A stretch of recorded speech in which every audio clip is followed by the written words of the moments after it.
That is precisely the point that I was making about fools. We find in Elizabethan or in Renaissance plays, we find the character of the fool as one who should be able to speak the truth. And this is a concept of the wise fool. For example, in Shakespeare's King Lear, we find that the fool, through his jokes and banters, says many things about the king's actions, which are true. So Shakespeare probably knew about the paradox of the wise fool, which was made popular by Erasmus in his Praise of Folly. And Erasmus also uses the notion, this tradition of the fool comes down from ancient times through the Middle Ages into the Renaissance, and Erasmus also derives the idea of a wise fool from the way in St. Paul's letters a fool is represented to be wise, or for that matter the wise men who give up worldly concerns and therefore are looked upon as fools by ordinary people, they are actually the wise. So Erasmus makes it popular, and then Shakespeare and other Renaissance dramatists also make use of it. Therefore, it is a well-known notion, the paradox of the wise fool. Now, the fool also plays the role of a scoffer or a jester who scoffs at people, means who criticizes other people. So through his criticisms, he often advises truth. Okay, so you are correct, but the thing is that we are not talking about ancient, but basically about Renaissance drama here. Yes, I get your point. So basically, you are asking whether you can make a biographical interpretation of the text and say Yes. that the author more is split into two, Raphael and the character more in this work. Hmm? Yes, sir. Okay. Now, if I say that why split into two only, all the characters are presented by the author. So why not the viewpoints of all the characters, since all of them are presented by the author? Why not all those points of view represent more? But this is a question of interpretative strategy, and if you say that these 2 points of view are represented by the author, they are both the author's point of view at different points of time, then you are making a mistake according to new critics, American new critics of the 1960s and 70s. The fallacy of the author's intention. That is, through the characters represented in the work, you are trying to grasp what the author actually wanted to say. And the new critics think that that is a fallacy. It is not the author's personal point of view which is important in a work, but it is the mosaic of different points of views and the final impact created by a text on the reader that is more important than what an author or a poet thought in their personal capacity. So I would suggest that instead of falling into this biographical interpretation, this fallacy of looking at the points of view represented in the work as the author's point of view at different points of time, which might be correct, might not be correct, but instead of equating the author with the text, the text intention, you might rather say that multiple points of view are brought into a discussion, and the author, even though he might be writing this text, he does not persuade the reader to follow the viewpoint of one particular character. So the character Thomas More in the book is not represented as one who finally gets the upper hand or becomes victorious in the argument. On the other hand, it seems that Raphael is quite able to crush his arguments. So you may say that there is a polyphony of different voices, following Mikhail Bakhtin's interpretive strategy. That there is a polyphony of different voices in the text, or you may say that there is a lot of uncertainty and ambiguity, or you may say that in the manner of a deconstructive critic, that what the author more intends to say, just the opposite of that comes out as the meaning of the text. So there could be multiple interpretative strategies, and I would advise that you do not fall into this biographical interpretation. Are you satisfied? Yes, sir. Yes, sir. Thank you, sir. Yes, that was a good question. Any other question? The next topic that comes up for discussion in this dialogue is the topic of private property and the concomitant topic of communism. Raphael says, if so be that I should speak those things that Plato feigned in his will public, or that the utopians do in theirs, these things, though they were, as they be indeed, better, yet they might seem spoken out of place. For as much as here among us, every man has his possessions several to himself, and there all things be common. So Raphael refers to or alludes to Plato's Republic, where Plato talks about communism. That is, people own properties in common, that there is no private property. Not only they hold all properties in common. In Plato's Republic, they go to such an extreme extent that even men have wives in common. So you may realize that Plato was writing from a very ancient, patriarchal, point of view and context. In the ancient context, women were looked upon as properties or chattel of men. So if properties are held in common, then why not wives also could be held in common, which would hurt our modern sensibility, because in modern times we do not look at women as property, but this we might say is an extreme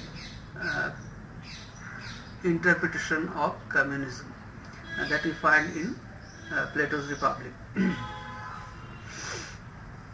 So Plato talks about communism or lack of private property, and the utopians also practice a kind of communism because they do not have private property. You see that Raphael says, whereas whether I speak of Plato, speaking about the Commonwealth, or the utopians do in theirs. So how do the utopians practice communism in their country?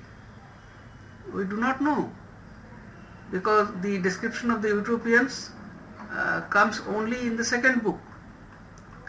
So this is a sign that this book was written later.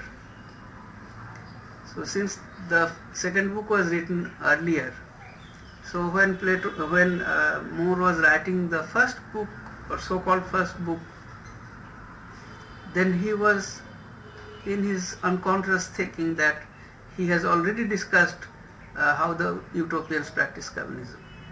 You see. So what are the arguments for and against private property? This topic is not discussed in a concentrated fashion, but in bits and pieces here and there. Verily, if all things that evil and vicious manners have caused to seem inconvenient and not should be refused as things unmeet and reproachful, then we must among Christian people wink at the most part of all those things which Christ taught us, and so straitly forbid them to be winked at, that those things also which he whispered in the ears of his disciples, he commanded to be proclaimed in open houses, and yet the most part of them are more dissident from the manners of the world nowadays than my communication was. Christ's preaching also had an element of communism. So as you may be aware that Christians practiced a kind of communism on their own, and even in the modern world, Christian priests often find themselves by the side of communist revolutionaries, because they both work for the poor people against the oppression of the rich and wealthy. So here in the last paragraph at the bottom of page 52, Raphael refers to preachers. But preachers, sly and wily men, following your counsel, as I suppose, because they saw men evil willing to frame their manners to Christ's rule, they have wrested and ried his doctrine, and like a rule of lead have applied it to men's manners. So it is first a criticism of preachers. As you now already know that this is in the manner of the Reformation, or in the vein of the Reformation. Erasmus, More, they both criticized preachers, priests, clergymen very severely. Erasmus in the praise of folly, and More here not so severely, but even then quite pointedly, that preachers are wily men, they are sly and wily, and they have misinterpreted Christ's doctrine in a way that they are able to amass their own wealth, and they also give a misinterpretation of how men should behave regarding men's manners. I must say the same that they say, help to further their madness, for that crafty, vile and subtle train of yours I cannot perceive to what purpose it serveth, wherewith you would have me to study and endeavour myself, if all things cannot be made good, yet to handle them wittily and handsomely for the purpose.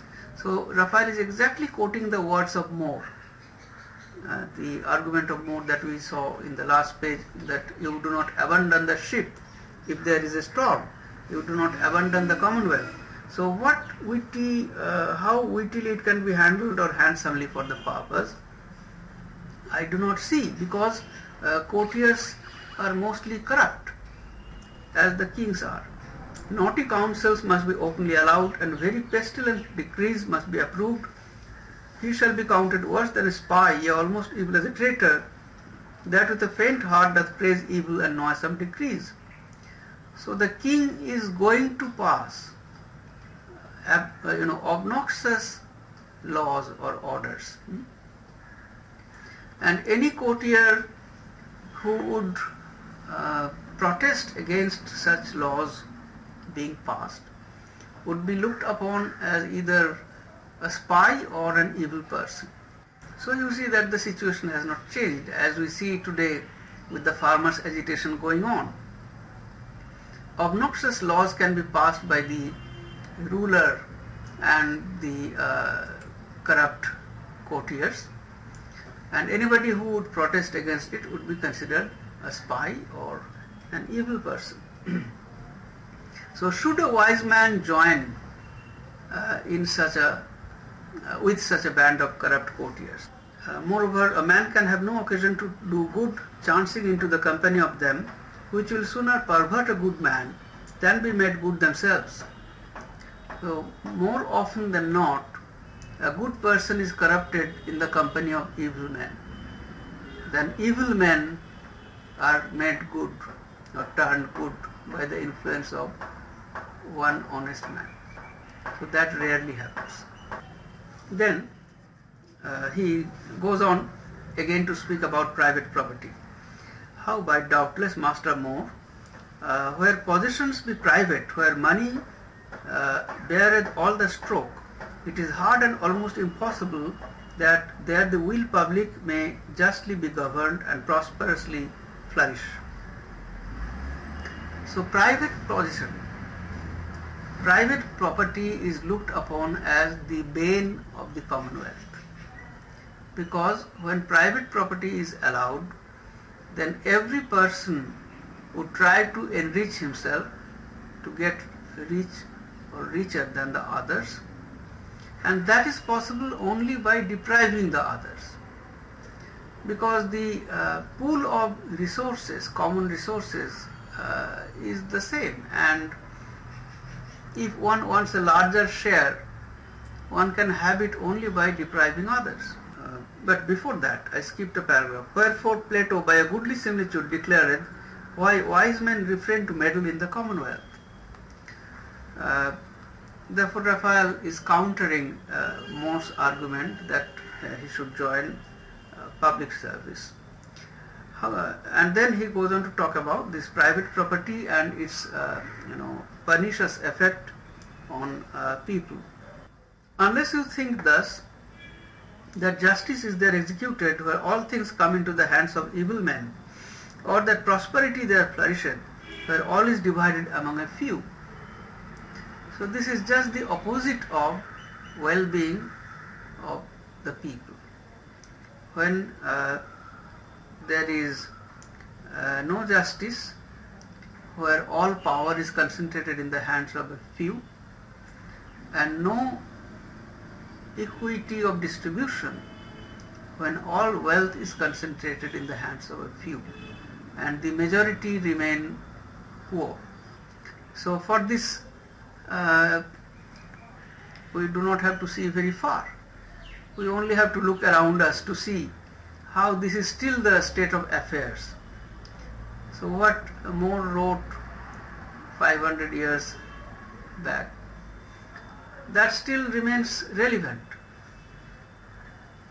The pursuit of private property did not lead us to overall well-being of all people. The argument of private property continues on page 54. These things, when I consider with myself, I hold well with Plato and do nothing marvel that he would make no laws for them that refuse those laws whereby all men should have and enjoy equal portions of wealth and commodities. So this idea of the republic, the ideal republic where people would have some kind of communism and there will be no private property. This idea, ironically, does not find reflected in Plato's laws. So Plato wrote another book, The Laws, where these ideas are not reflected. So Raphael says sarcastically that Plato was wise enough not to include these ideas in his laws. For the wise man did easily foresee this to be the one and only way to the wealth of a community, if equality of all things should be brought in and established. So that is the ideal, that there should be equality of all things established. But this idealist notion, that could not be executed or implemented in reality, which I think is not possible to be observed where every man's goods be proper and peculiar to himself. So where there is the policy of private property, then it is not possible. For where every man under certain titles and pretenses draweth and plucketh to himself as much as he can, so that a few divide among themselves all the whole riches. Be there never so much abundance and store, there to the residue is left lack and poverty. So if you allow private property, then some people will always draw to themselves most of the wealth, leaving the others poor. And for the most part it chanceth that this latter sort is more worthy to enjoy the state of wealth than the other be. That is, those who pull all the resources to themselves. Because the rich men be covetous, crafty and unprofitable. On the other part, the poor be lowly, simple, and by their daily labor more profitable to the commonwealth than to themselves. So this is an indictment of unequal distribution of wealth, which can be seen in any society where there is private property. And the alternative example is provided in the second book, where the utopian society is described, where there is communism, no private property, and nobody suffers from lack of any goods.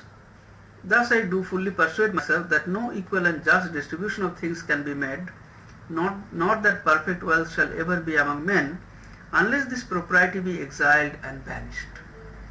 Which propriety? The principle of private property. But so long as it shall continue, so long shall remain among the most and best part of men the heavy and inevitable burden of poverty and wretchedness. So we find a straightforward repudiation of the capitalistic ethos, which was growing by leaps and bounds in the Tudor period. As you remember, that it was also the age of colonialism. So the notion of private property is, we may say, almost the religion of England, if I am allowed to say so sarcastically.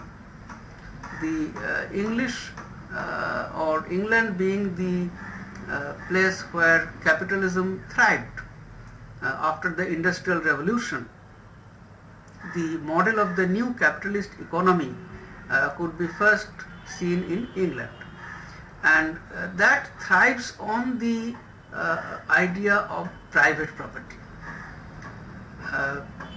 and that is why in England there were laws against the poor laws. Poverty was considered illegal, begging illegal, so only rich people were legal, and laws were brought out against the poor. Why? Because this was the country where capitalism established itself most firmly, and the capitalist ethos demands that people in large number be exploited, so that through the surplus of their labor, capital can enrich itself and capital can be accumulated. So what is the goal of capitalism? Is it the well-being of the people or distribution of goods? No, not in the least. Today you see that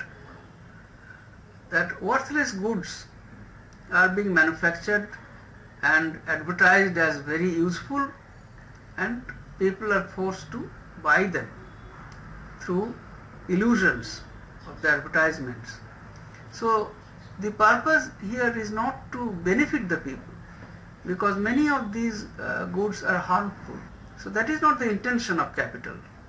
The intention of capital is to accumulate more capital and through profit, and this profit could be earned as long as labor provide surplus, that is, they provide more worth than they are paid for. So this was the analysis that Karl Marx made of capitalism by studying no other example than that of British capitalism, because British capitalism was the best and foremost example of the development of this kind of economy. So here Raphael says that it is inevitable in such a system that a large number of people are harmed and that there is no equality. Yeah, and whilst you go about to do your cure of one part, you shall make bigger the sore of another part. So the help of one causeth another's harm. For as much as nothing can be given to anyone unless it be taken from another. So in the capitalistic system, you cannot give anybody anything unless you take from another person. So just as today we see that the government becomes very generous and provides free dole to some sections of people. But where does the government get this money? From us, by taxing us. So the government cannot give anything to anybody unless he takes it from another person. So the government will tax you heavily and then will give a minimal kind of doles to some people to demonstrate that they are very generous. So here, page 55, we encounter this argument against private property, but I am of a contrary opinion, quoth I, that is More, says, for me thinketh that men shall never there live wealthily where all things be common. So the character More, he raises an argument against communism. Now as you know that this debate about communism is also very ancient. It did not start with Karl Marx.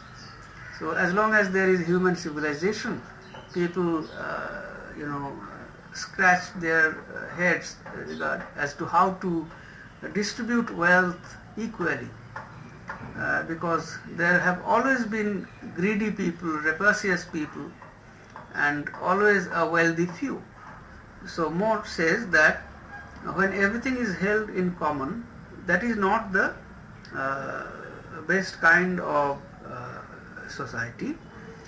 For how can there be abundance of goods or of anything when every man withdraweth his hand from labour, whom the regard of his own gains driveth not to work, but the hope that he hath in other men's travails maketh him slothful.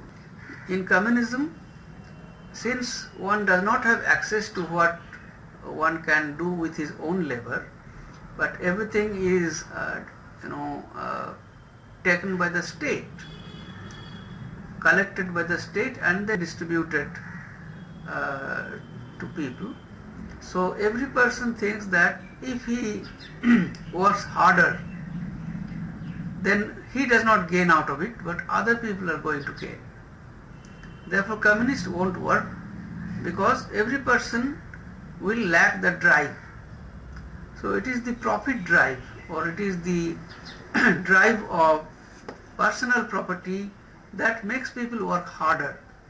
But if we know that our hard work will benefit other people, not us directly, then we will lack this motivation, and as a result we will become slothful, or we won't want to work hard. Then when they be pricked with poverty, and yet no man can by any law or right defend that for his own, which he hath gotten with the labour of his own hands, shall not there of necessity be continual sedition and bloodshed? So people who do not work in a communism, when they become poor, then there will be violent, bloodshed and sedition, that is rebellion against the state, especially the authority and reverence of magistrates being taken away, which what place it may have with such men among whom is no difference, I cannot devise. In a communism, in an ideal communism, all men are equal. So there is no authority of one person above another. And if that happens, then men won't follow anybody's instruction, and it will be anarchy, and governance will collapse.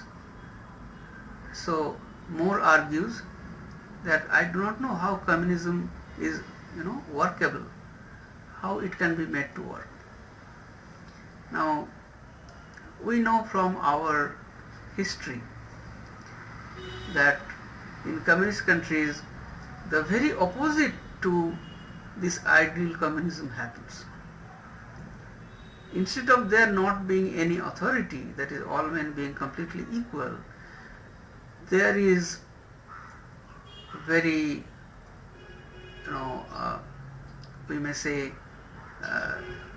there is abundance of power concentrated in the hands of a few or of a particular political party. So authority does not get distributed. Authority or power gets concentrated in the hands of a few who dictate over the others. So even the Marxist interpretation of communism, it is interpreted as dictatorship by the proletariat. So Marx imagined that the proletariat, that is laborers, if they become dictators, if the party of the laborers become dictators or they rule, then they will rule in a benevolent manner, because they will look forward or they will attempt to distribute all wealth equally, and their policies would be oriented towards well-being of everyone. But as we know from our experience that in communist countries, that is those countries in which communism won and communists ruled the state, that did not happen exactly. On the other hand, those who were in the ruling party or those who were powerful people, they tried to benefit themselves, and therefore one section of the people became very rich at the cost of others who remained poor. Right. So I need not give you exact examples because you all know the examples. So More of course does not know this, and therefore he looks at the idea of communism as as an abstract idea, because he has not seen communism imposed upon any country. So he has only imagined a country, utopia, where communism works.